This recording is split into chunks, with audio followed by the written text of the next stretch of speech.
Viral ಫೀವರ್ಗೆ ನಲುಗ್ತಾ ಇದೆ ಕುಷ್ಟಗಿ ತಾಲೂಕಿನ ನೆರಬೆಂಚಿ ಗ್ರಾಮ. ಕಳೆದ 5 ದಿನಗಳಿಂದ ಜ್ವರ ಬಂದಿದೆ. ಅಲ್ಲಿ ಅನೇಕರಿಗೂ ಕೂಡ ಜ್ವರದಿಂದ ತತ್ತರಿಸಿ ಹೋಗ್ತಾ ಇದ್ದಾರೆ ಗ್ರಾಮಸ್ಥರು. ಸುಮಾರು 120 ಜನರಿಗೆ ವೈರಲ್ ಫೀವರ್ ಕಾಣಿಸಿಕೊಂಡಿದೆ. ಜ್ವರ ಪೀಡಿತರಿಗೆ ಗ್ರಾಮದ ದೇವಸ್ಥಾನಗಳೇ ಈಗ ಆಸ್ಪತ್ರೆಗಳಾಗಿ ಮಾರ್ಪಟ್ಟಿವೆ. ಆ ದೇವಸ್ಥಾನಗಳಲ್ಲಿ ಚಿಕಿತ್ಸೆ ಕೊಡಲಾಗ್ತಾ ಇದೆ.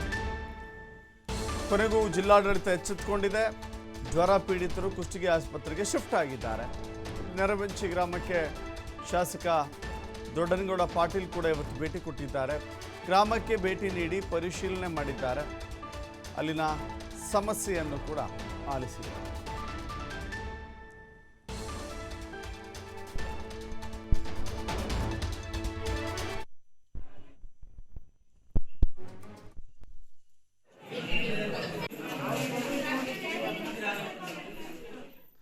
ಇದೀಗ ನಿನ್ನೆ ಕೂಡ ಇದೇ ವಿಚಾರಕ್ಕೆ ಸಂಬಂಧಪಟ್ಟಂತೆ ಬಹಳ ದೊಡ್ಡ ಮಟ್ಟದ ಸುದ್ದಿ ಆಗಿತ್ತು. ಹೀಗಾಗಿ ಅಲ್ಲಿನ ಶಾಸಕ ದೊಡ್ಡನಗೌಡ ಪಾಟೀಲ್ ಇವತ್ತು ಆ ಗ್ರಾಮಕ್ಕೆ ತೆರಳುತ್ತಾ ಇದ್ದಾರೆ. ನೆರಬೆಂಚಿ ಗ್ರಾಮಕ್ಕೆ ತೆರಳುತ್ತಾ ಇದ್ದಾರೆ. ಅಲ್ಲಿನ ಸಮಸ್ಯೆಗಳ ಕುರಿತಂತೆ ಆಲಿಸ್ತಾ ಇದ್ದಾರೆ. ಜೊತೆಗೆ ಜಿಲ್ಲಾಡಳಿತ, ಆರೋಗ್ಯ ಇಲಾಖೆ ಅಲ್ಲಿಯೇ ಬೀಡಿ ಬಿಟ್ಟಂಗೆ ಕಾಣಿಸ್ತಾ ಇದೆ.